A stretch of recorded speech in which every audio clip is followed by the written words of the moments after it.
समस्या नाही सोडवल्यास माझे कान पकडा, असं आवाहन महाविकास आघाडीचे उमेदवार आमदार प्रणिती शिंदे यांनी केलं। सोलापूर लोकसभेच्या महाविकास आघाडीचे उमेदवार आमदार प्रणिती शिंदे या मोहोळ तालुका दौऱ्यावर आहेत। ही निवडणूक लोकशाही वाचवण्यासाठी महत्त्वाची आहे। मागील 10 वर्षाच्या काळात मतदारांना अनेक समस्यांना तोंड द्यावं लागलं।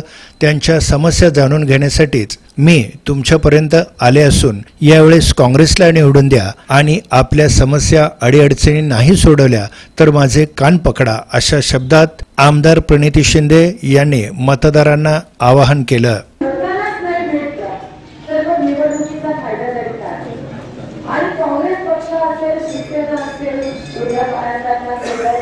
राष्ट्रवादी काँग्रेस असेल, शरद पवार साहेब, आम्ही तळागाळातले पक्ष आणि आम्ही महाविकास आघाडी एकत्र लोकांसाठी आलो।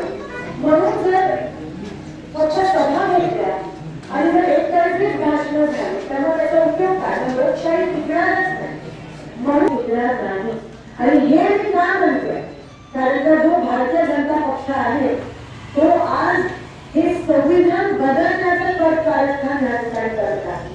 संविधान जर बदललं तर आरक्षण तर टिकणार नाही, ही महत्त्वाची गोष्ट आहे। दरम्यान भाजपानं मागील 10 वर्षात काहीच काम केलं नाही, प्रचंड महागाई वाढली, बेरोजगारीने उच्चांक देखील गाठला, अशी टीका देखील त्यांनी केली। आमदार प्रणिती शिंदे यांनी सोमवारी मोहोळ तालुक्यातील यावली, तावशी, चिखली, वडाचीवाडी, हिवरे, देवडी, वाफळे, शेटपळ, आष्टी, खंडाळी, पापरी, येवती, कोन्हेरी, पोखरापूर, तांबोळे, सौन्ने आदी गावांना भेटी देऊन मतदारांशी संवाद साधला।